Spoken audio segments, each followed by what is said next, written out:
What is going on, everybody, and welcome to the podcast From Mourning to Action, Powerfully Working Through Laws. I am your host, Dr. Damon Silas, and I am here in person with my good friend. It's like a brother from another mother. Fresh off the doctorate circle, Dr. Darius Darius. Okay. Dr. Darius Gaymon. Yo, I'm so excited for this episode. This has been like a little bit of time in the making. A little bit. We've tried a couple times to connect. Didn't really work out. Things happen. Things always happen on time, too. For a reason. Absolutely. For an absolute reason. And I figured what better time and what better day to do it than the day after you received your doctorate in tumor biology. Thank you, man. Y'all, let me just say, yes! Look, this brother is out here literally curing cancer. Breast cancer? Breast cancer. Absolutely breast cancer. So, there is a lot, still patent pending, so I can't necessarily say everything. Don't talk about that. Yeah. But the research I did for my thesis will really affect the particular two types of breast cancer, one being HER2 amplified, which is a really aggressive subset of breast cancer, and secondly, triple negative, which is more aggressive than HER2 amplified, and also particularly what we see is the incidence is more in African American and West African women. So I'm happy to do this research, and I'm happy that it's done. Yes. So thanks, and thank you again for being there yesterday. It was a treat. It was a treat to talk. So yeah, let's talk. Yeah, well, and if you all were a little confused about even him talking about HER2 and what else did you say? Triple negative. Triple negative. That's how pretty much a lot of the audience was. So it was at Georgetown University. But yeah, as you were talking, I felt like I got like MTV, DVD, ABC. 1, 2, 3 in my ABC.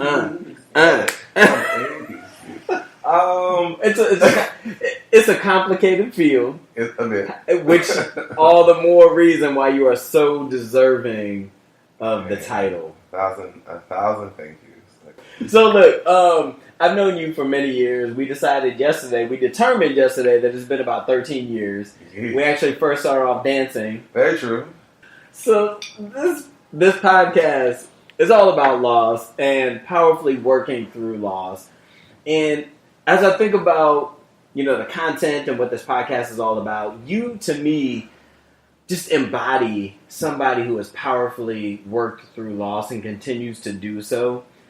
Just by virtue of everything that you do. Like, I swear I don't understand where you find time to do anything. Time bending. Yeah, you do. Yep. You have a special skill. You're an X-Man. Yeah, time bending is actually my mutant power, so yeah. Thanks for giving that away. Sorry. It's all right. Well, we're even now. Touche.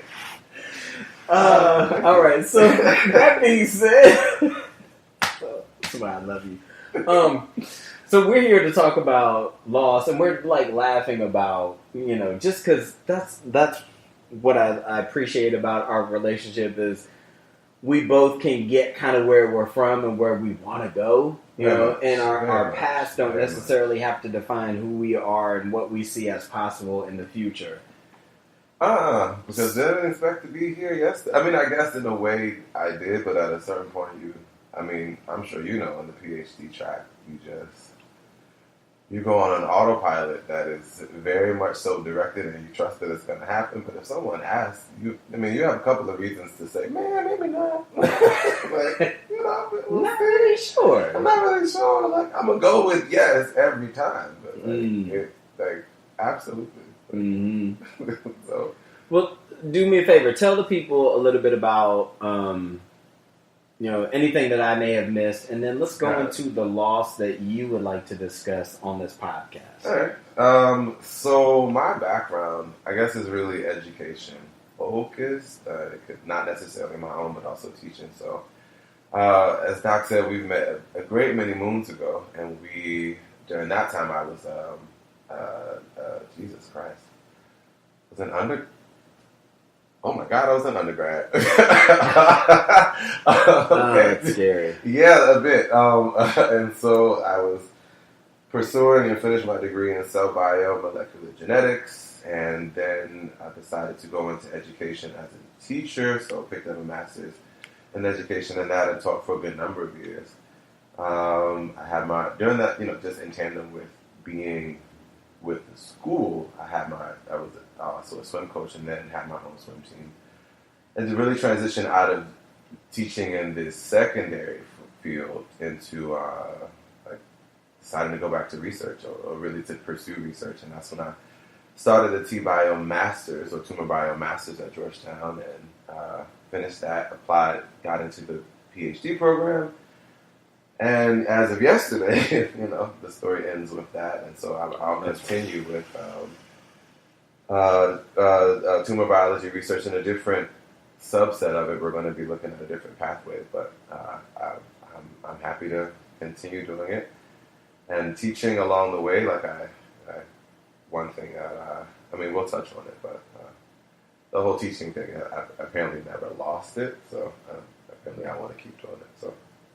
Okay. The loss. Let's see. So you already know I lost my brother years ago when I was 20, which is about 13 years ago.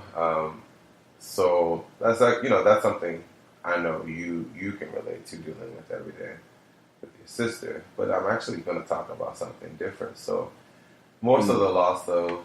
So I mentioned that I had my own swim team, and that was a decision that I made when I decided to go back into the PhD, it was you're either going to keep that and coaching, or I was going to keep that and dancing. And because I decided to go with what I considered to be the better route, which was kids, I decided to keep coaching and leave dancing. Mm-hmm. And then it was fine. It was great for about 2 years, and then as I guess life would have it, I had to make a decision to finish the PhD without that. And that was not fun. Like, painful. Like, it was, and the reason is that this was something that by having my own swim team, I had taken a bunch of kids who were not in what I considered to be the best situation with how they were being treated as swimmers. That was the only thing. And I and my coaches, we gave them something that we knew was better for them, and they agreed on it, and then it ended up not working out. And again, it was fine. It's fine now, but that was hell on wheels as an adult. Like, so to make that decision to give up one passion over another, and then the other passion also gets taken away. Absolutely. Right. But when you say working through it,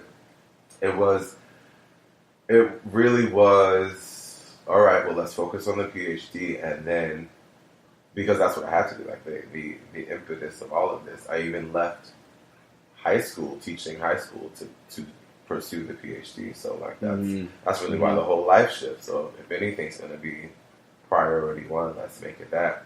And then right after it, I got, into Aftershock. And so I was offered once again, exactly, so that what we used to all dance for. But by even staying focused on the goal and doing what I was supposed to be doing a bit later, significantly later, I felt this, but later still, I was offered, like you said, one of my other passions, like one of my passions now, and to date, I was director of Aftershock, and I have my own company, New Renaissance. We have our own tour, Sensorious. So to be given that opportunity to reclaim one of my passions, even after deciding that one should go on the back burner because these were kids, was now obviously like gratifying, but something that took time and effort, and understanding, and a bit of reflection, a bit of crying, a lot of. Well, we're about to get into all that now. So let's do it. But you were right. I didn't know what you were going to talk about. I know that you lost your brother. It was a car accident. Absolutely. Okay, Yeah. so several years ago, 13 you said? Yeah. But I didn't realize that's what you were going to talk about, but I love it because, some people struggle with that, like to give up passions or to give up something that they love in service of something different, and what does that even look like? And like, how can that thing possibly come back into the picture at some point? So it's a practice in patience. Perfect. And it's perfect you said it. So, patience.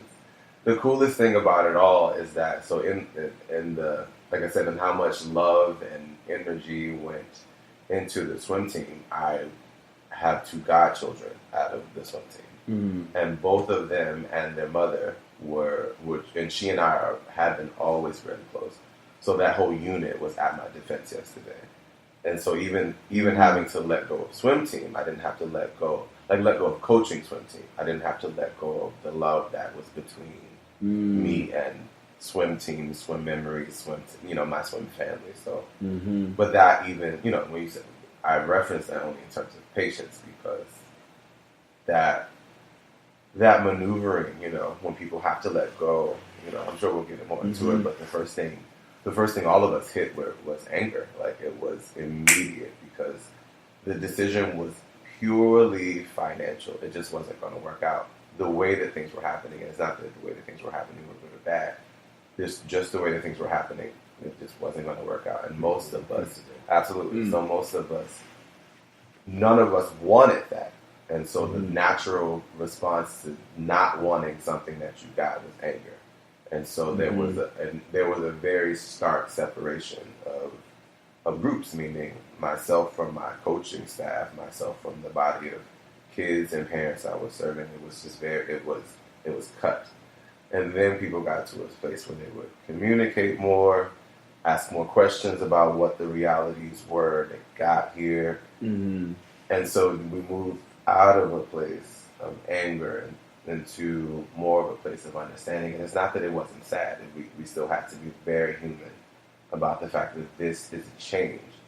And so we don't want this change. And therefore the reaction, the very emotional response to it is that it's sad for us. But it didn't have to be sad and angry. So to separate ourselves from the anger allowed us to, even with sadness, get to a place where, let's see where your world is now. My swimmers are just still doing amazing. Like, still doing amazing even to this day. And I'm looking forward to now, just because I have more time, being able to go see them. And I saw them for actually a summer. It was a summer All-Star meet, and it was amazing to just see them, and not from a coaching place, but like see, like, these were my kids, and like, look how they've grown. That you helped to absolutely, like, these were the seeds that were planted. Yeah, so it was amazing. And then on the reverse side, which obviously was much later, the All-Star meet I'm talking about was in the summer. To be now on January, this is March. Yeah, Jesus. You lost a couple. I also lost a month because of that rock called science. Anyway,